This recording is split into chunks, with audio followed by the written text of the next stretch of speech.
What if I told you that our entire history, our creation, our deepest myths, even our gods, was just a distorted memory of someone else's story? We're about to dive into a text that claims to be exactly that. This is the final testimony of one of our creators. That's a quote from a being named Enki, a leader of the extraterrestrial Anunnaki. He's giving his final testimony, trying to set the record straight on how a mission to save his own world ended up causing a nuclear disaster on ours.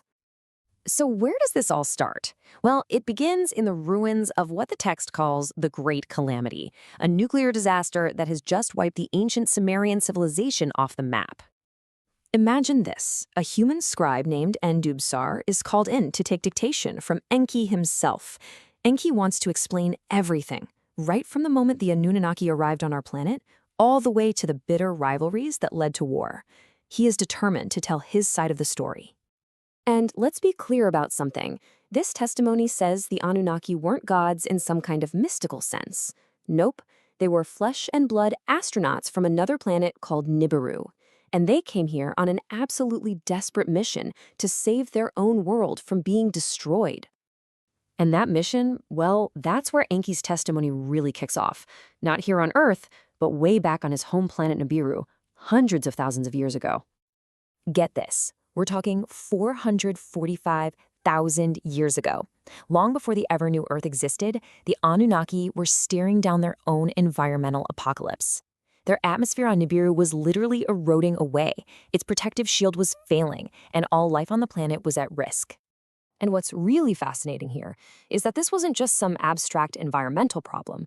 It was deeply political. It's all driven by this very personal, very messy power struggle that ends with a deposed king, Alulu, stealing a ship armed with nukes and blasting off for a mysterious planet he thinks holds the key to his revenge, a little planet called Earth. So back on Nibiru, you've got this huge debate going on. The council is split between two pretty desperate plans. One is scientific. Find gold, grind it into dust, and create a shield for the atmosphere. The other is military. Just nuke their own volcanoes and hope for the best. And right as they're arguing, a message comes in from that fugitive king, Alalu, on Earth. And it changes everything. He'd found gold.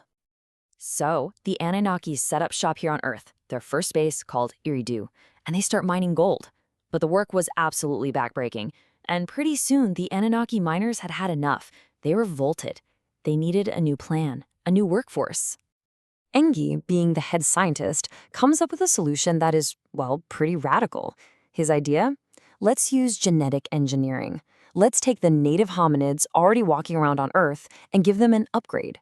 Create a Lulu, a primitive worker, by mixing their own Anunnaki DNA with that of an early human ancestor.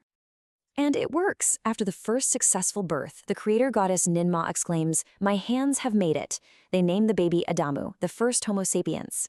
But there was a catch. These new humans couldn't reproduce. They were sterile. So it took a second, secret genetic tweak by Enki to give them the ability to procreate, an event this text says is the real story behind Adam and Eve gaining knowledge. So, with a self-replicating workforce, the gold mission was a huge success. The gold was flowing. Problem solved, right? Well, not exactly.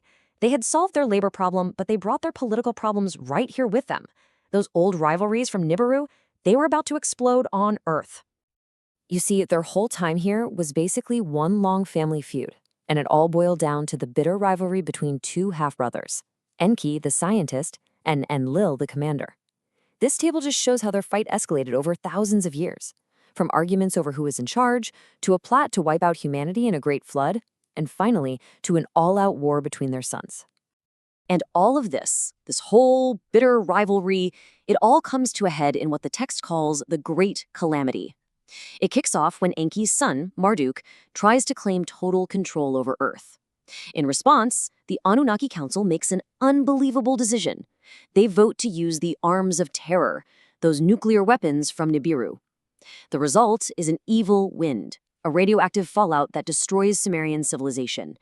And this is the catastrophe Enki is testifying about. But here's where it gets really interesting. Enki isn't just telling this story to clear his name or give a history lesson. He's recording all of this for a very specific reason. He sees it as a prophecy. His whole point is that what happened before is doomed to happen again. He believes that by recording the true course of events, the betrayals, the wars, the use of these terrible weapons, he's revealing a cycle, a pattern that governs not just their history, but ours too. And this brings us to what is, maybe, the single most mind-blowing claim in this whole testimony, that our most sacred myths aren't myths at all. They're just the fragmented, distorted memories of actual historical events. The creation of man, the Garden of Eden, the Great Flood. According to this account, all of it really happened. And that's the question Enki leaves us with, isn't it? If their past is truly our past, and if the first events are destined to be the last, then what does their story tell us about our own future? It's a pretty chilling thought, that we might not just be reading our history, but our destiny,